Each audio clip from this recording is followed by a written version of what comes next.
The best teams are teams that know how to learn together, teams that always improve, always look for a way to upgrade themselves, are not content with where they are. And unfortunately, too many teams don't have that mindset. In this video, we'll talk about the field-tested things I've seen help teams become teams that are always improving, teams that are always getting little upgrades, that are constantly on the lookout for better ways to improve and get better. And that, like compounding interest, means that every year, year after year, these teams are always better. It doesn't matter if they hired more people or not, they are delivering better, faster, year after year. And I'm sure you're going to want to do the same things for your team in 2026 or whenever you're watching this. By the way, if you're new here, hi, I'm Aviv Ben-Yosef. I'm a tech executive, coach, and consultant, and I help people create teams worth leading because that's too short to lead a mediocre team. And one of my best takes on what makes a good and worthwhile team to lead is a team that's constantly learning. I don't know about you, I know that personally I get bored very, very fast. And if I don't see a team that is constantly getting better, I lose interest. Yeah, I'm not saying that we have to redo everything every single week, but if a year has passed and you're looking at your notes, you do have notes, right? I have a video about taking notes. If you're looking at your notes from a year ago and it's essentially the same, nothing has changed, you're not just the same. There is like talent inflation involved. Your team is actually worse compared to the outside universe. Don't let it happen. You're doing a disservice to yourself and to your team, first of all. So let's talk about how we can create these learning organizations that are full of energy, full of momentum, and always moving forward, finding new ways to do things, and are constantly improving. The very first thing that we have to do in order to have teams learn together, create a learning culture, is to stop looking for blame. Stop pointing fingers at people when there's a mistake.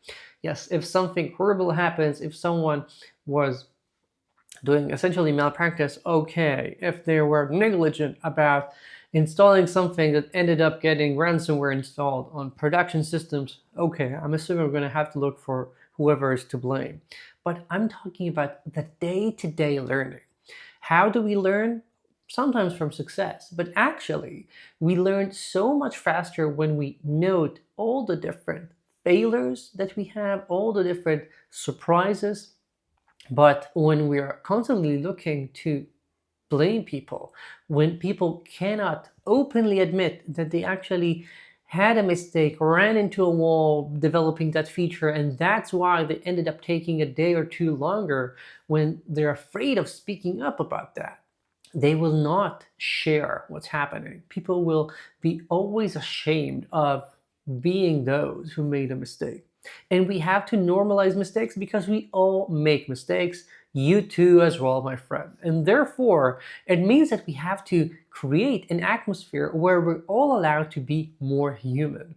When we have that, and this is the first chunk, it sounds trivial, but it is so hard in some cultures, some teams, and I've seen this happen in like 4-people startups and of course in enterprise companies and everything in between. Some of them just have it so that people are so afraid of admitting a mistake, or not even a mistake, admitting an obstacle, admitting to having taken a bit too long, of having taken one wrong turn that they've since course corrected, because that might affect them politically or might affect whatever. And when we have those, people become so afraid of making mistakes that they are just always doing, playing it safe. And when they do make mistakes, they focus more on covering up the mistake than trying to learn from it. And third, when we are not open about making mistakes, what it means is that the learning is not going to be shared, because I'm going to try to hide, to minimize. I'm ashamed of my mistakes. And while I'm not saying we need to be going around being proud of mistakes, right? I would rather have everything I try succeed. But when we're ashamed of it, when we feel guilt, when we're afraid of admitting what has happened, we will never talk to others, or very rarely talk to others about what went wrong, what we learned along the way, and that means that learning remains very, very localized. And one of the force multipliers of a learning organization is an organization where learning gets spread out. If we're making a mistake, I always say it, if we made a mistake, so be it, but we might as well get some learning extracted out of it because we already paid the cost of the mistake, right? Learning from it, if it's only localized, is only going, halfway. What we want to see is that if we already made a mistake, at least we're going to learn from it, and even more, we're going to be spreading the knowledge of that mistake across the organization. So not just the person who committed the mistake learns from it, but hopefully more people. And that at least means that mistakes can have net positive results on a company, because maybe that specific mistake was an obstacle, but hopefully we translate it into something that in return ensures that we perform much less of those types of mistakes in the future. We avoid a lot of future mistakes. And that will not happen if each mistake is held secret, kept secret, and the learning is localized at best. You have to ensure that you're not, your managers, your boss, maybe you need to, slam on the desk a bit in front of the CEO and tell them what sort of culture you want to create in the company. You should not allow anyone to automatically point fingers and say, it's your fault, it's her fault, you shouldn't have done that. But first of all, let's prioritize being open about what's happening. Let's normalize making mistakes, because we all do. And let's make the organization a safe environment for people to openly talk about what went wrong and how they can do better next time. Maybe also the person who made the mistake can recognize the mistake, but does not necessarily have currently, in this moment in time, all the tools needed to extract all the learning. Maybe they can recognize the error, but they do not know what's the optimal way of fixing the mistake and avoiding it in the future. And only by speaking up about it can they get others in the organization involved, so that maybe someone else can tell them what they can do now to fix it, or what we can do in the future to avoid it completely. These make learning a two-way street. When there's a mistake and we talk about it, both sides can learn, both sides can benefit. And that will not happen if you don't stop looking for blame. Second, ensure that you're putting in the time, you're investing the time in learning. A team cannot create a learning organization if we never have the time to learn, right? If sprint after sprint, we just finish an iteration and we just run to put things in the Jira or whatever to say, okay, we get this, we didn't get that, this is what we're going to have to be doing in the next sprint, boom, we're just off to the races all over again. And we're sprinting and sprinting without a pause. It means that we cannot actually learn, or we're going to learn barely nothing. What you want to ensure is that you really have those retrospectives, those learning moments, as a hard-coded part of your culture. The two major things, I think, at the org level, at the team level, should be a retrospective at the end of a sprint, and making sure that we always have postmortems after we have an issue, after we have an outage, after we did something wrong. And I have a video about postmortems and lostmortems and similar, and I'll link to it somewhere here on screen. But in general, I have an issue with the fact that so many teams nowadays are no longer religiously doing retros. And retros are critical, because if we don't do them, we tend to just run and rush to the next thing, not taking a second to take stock, look to the sides, and think what we can improve at. Or, oh yeah, that really went well this time. What did we do differently? Why was it better this time? And that means that we lose out on extracting wisdom and learning. Some of the teams I work with, I see that they have it on the calendar, but it's nothing. It's essentially a team sitting down, wasting an hour. Just everyone is waiting for things to roll over, for the next calendar invite to pop up, the reminder to tell them that they have to rush to the next meeting, and they're just whiling time away. No, If you have a retrospective, treat yourselves seriously. That means that people need to come into it prepared with ideas of what they want to do, what they want to fix, their insights, what they've noticed. It means that if you have action items, you actually care about them. The action items, if we say that we're going to try to do something, we actually track it. A learning organization is one where we care about what we say, we care about what we promise, we track it. We don't just throw action items into the air and then move on to the next meeting. No one is assigned, no one even knows. And maybe the next retrospective, we're going to be complaining about the exact same things and be surprised if nothing has gotten any better. No. A good organization treats retrospectives very seriously, and the same applies to postmortems. They need to end with the actual action items, sorry. I lost my train of thought. Retros need to end with the action items assigned to people with dates. You need to track these. So when you start the next retro, you look at the action items from the previous ones, especially those that are due, and talk about them. See that it was done. See that we have progress. When we have postmortems, we assign the actual things that will help us avoid the mistake or handle it faster next time to people. We don't just say, yeah, it would have been better were we to do X, but we ensure that we're going to do X. Or I even prefer that if we notice that we do something and we potentially could do it better, but we look at it and we say, okay, the ROI isn't there, we're not really going to do that, it's only going to be reprioritized. Don't add it to the backlog. Don't list it as an action item, but say, yes, this is possibly, theoretically, something we can do, we're not going to be doing it.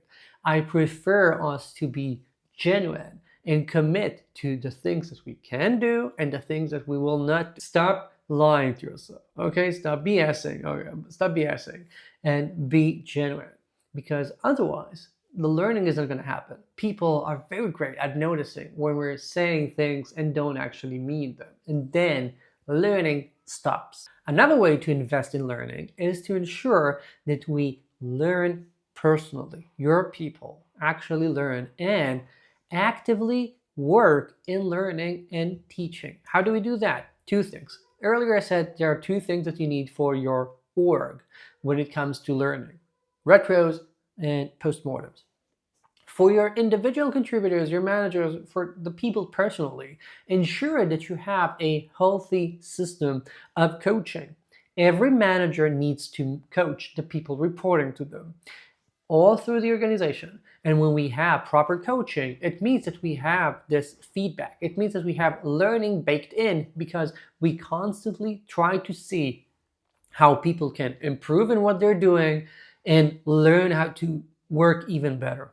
And more so, we can also put in mentoring. Mentoring means that people are working together to help one another become even better. Think about it as something that if you have a big enough of an organization, you're past like the 10 engineers, I think that part of the role of being a senior engineer, and then whatever you're calling more senior, be it principal, staff, whatever name you want to give it, whatever title you're using, I think that the more senior people need to be actively mentoring others. They need to be actively working on helping others get better, ensuring that they learn, ensuring that those people are tangibly better a quarter or two into the future. This is something that is an added job, added role, but it's something that pays off. And I think that it also makes those senior people learn better, become better in their roles, because they have to wield their expertise. They have to learn how to explain it, and that makes them better too. So again, we have this win-win being created. If you're not sure how to do this, I recommend starting with the Impact Coaching Framework. I've got a free short ebook about it and a link to it in the video description. Just grab it. Really, start doing something. You're going to get so much benefit immediately. I've already had so many people throughout the globe tell me how much it has helped them get a healthy coaching habit going on in their organization. So start with that. Whatever you do, ensure that people are actively collaborating to help one another and you're actively working on seeing them improve. One of my ways of doing this and ensuring that we see enough improvement is I actually sometimes sit with my clients and we list all the ICs and we say, okay, for each one, can you say that they genuinely, tangibly have gotten better over the last 2 quarters, 3 quarters, a year, something around those lines?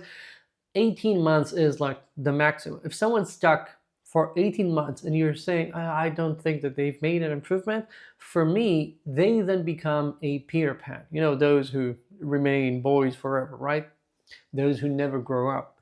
That's a Peter Pan, someone who got stuck. And I see so many organizations getting value from tracking their Peter Pan count, looking at people and ensuring that everyone in the organization is tangibly getting better. If you have a big enough organization, it won't be 100%, but it should be so that you can count on one hand those people, even in organizations that have more than 100 engineers. And therefore, having a list, knowing, tracking who your Peter Pans are, you will be actively ensuring that no one is missed, no one falls between the cracks, and everyone keeps improving. Again, this is the compounding interest concept. We invest in everyone and they get better. The company gets better results. People get better peers. This is a win-win-win all around, a very capitalistic way of making everyone have a better time and have a better future. I'm sorry for the cliche, I just believe that. The next thing that you need to do in a learning organization is ensure that you celebrate failures. Yes, again, not every failure is a good thing, but we need to see how people have their failure budgets, that they're making the right types of mistakes. Mistakes that even in hindsight, we look at them and say, okay, that was a good bet, right? It was a bet worth placing. It is something that was not a blatant mistake, but something that was worth trying. And when we have that, when we put down that hat, it makes everything different because all of a sudden we learn how to celebrate those good failures. Those failures where we have actually taken a good risk, where we actually learned something from the mistake. And when you do that, you create an open atmosphere where people stop just playing it safe, but start looking at those innovative, creative ideas that might not work out. But if you're only always doing the things that will definitely work out, you're not going to have any innovation, right? So what you want to do is to celebrate those right mistakes. Learn how to share the learning, share the attitude of those people who say, yeah, I'm going to try that. And even if it failed, at least I know I made the right bet. What's a good bet? A bet where you say, looking at what we have to gain, looking at what we know, looking at the cost of failure, this is something that has a good expectancy. Even if it fails, we're going to be okay. And if it works out, it's going to be real nice. And if you have enough of these good positive expectancy bets, eventually you're going to strike success. Eventually the team is going to learn, and that's what we need to do. Is it easy to make your people start thinking about expectancy of different experiments? And it's the difference between seeing something cool online and saying, yeah, I want to play around with that package, and saying, okay, I'm not just going to rush and do that. I'm going to try to think, what actually can I say that will make this make sense? Is it a bit of a killjoy? Maybe, but I've learned to get my kick out of the impact. And therefore, I try to always start from what we can achieve here and then work backwards. Having that, again, will make the team learn much faster what works, what can drive impact, what sort of experiments work for us, and this makes us better at even learning. So we're learning how to learn. We're creating an organization that's not just a learning organization, but a meta-learning organization. And I'm sorry, before I'm getting too geeked out about it, I just think that's a very nice thing to see. And one last idea for you for a learning organization is to ensure that you have enough mixing going on inside the company. Some companies do brain swaps where people work at a different team for an iterations, for example, every quarter or two. Some Have it so that you always have to, if you want to move from senior to principal, for example, you have to at least move aside in the organization for a while. So you cannot just remain stuck within the same team for years and expect to keep progressing. You have to start moving around the organization even a bit. What then ends up happening is that we create better relationships across the organization. We're spreading knowledge a lot better. We're enabling collaboration, because if I'm working with people from my past team, it's usually a lot easier for me, and I understand, oh, actually, I think that that team can really help us because I remember that that developer really helped us. We need to talk to her. Or I remember that we did something similar in my team and they have already a solution, or whatever. When we have that, the learning gets naturally spread out. You don't even have to do anything active. It just naturally happens. But what you need to ensure is that we have this mixing, that we have people from time to time moving from their comfort zones, moving to different teams, and then communicating with their past mates, teammates, and that's it. These things take time. This last bit is not something that you're going to see immediately make an effect, unless you right now have a person or two where you're thinking, oh, actually, I think that they're bored there, or maybe we need to change things around anyway, I can move them. But still, if you have this at the back of your mind for 2026, eventually you're going to find the opportunity. Eventually you're going to see how to do that. And those really pay off. And once you have a handful of those in your organization, you're going to be amazed at the effect. So start thinking right now about where are the opportunities going to be in the next 3 to 6 months of doing this. Write it down and ensure that you're not going to miss the opportunity. Start talking with whoever needs to be talked to right now so this actually happens. And that's it. I promise you that if you start doing these, you're going to be amazed at what you're going to see within a couple of quarters. And with most of the people I've worked with, solely the start, the impact coaching frameworks and good retros can have an amazing benefit within a month or two. I've seen it repeatedly. So start with those and then start ticking off the next things on your list from this video, the things that you sense are lacking, and you'll create a team that just keeps learning, a team that just keeps getting better like good wine. And again, life's too short to lead a mediocre team, so ensure you're not ending up creating one. That's it. If you like this, please like and subscribe. It really helps. If you have any questions or comments, let me know in the comments, or my email is always in the video description, and I'll see you here in the next video. Ciao.